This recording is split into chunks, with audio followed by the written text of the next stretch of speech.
Display, split screen view for multitasking. Here is a quick rundown of how to utilize split screen mode on the Alcatel 3V and how it will be useful to you.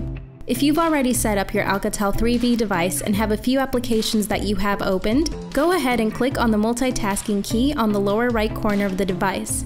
Scroll through the open applications to view anything that is still open and running in the background.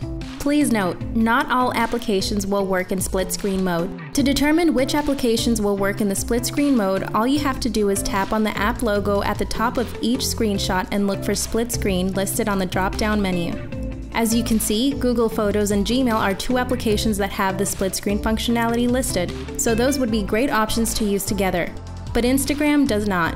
Now that we have two applications to use in split screen, let's drop them in there now. With the multitasking view still open, scroll over to Gmail, tap on the Gmail envelope at the top of the screen, and then select Split Screen.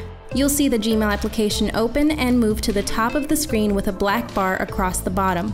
Next, you'll need to select the second application to have on the lower portion of the screen. Scroll over to Google Photos and just tap on the center of that application screenshot to select it.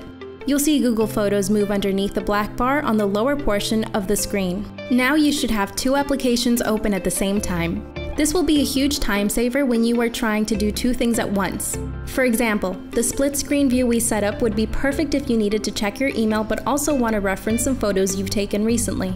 You can figure out which image you want to share while checking your email in split screen view. When you are finished using split screen view, you can simply swipe the black bar up or down depending on which application you would like to exit to. For example, if you wanted to return to Gmail in full screen view, you would swipe the black bar down.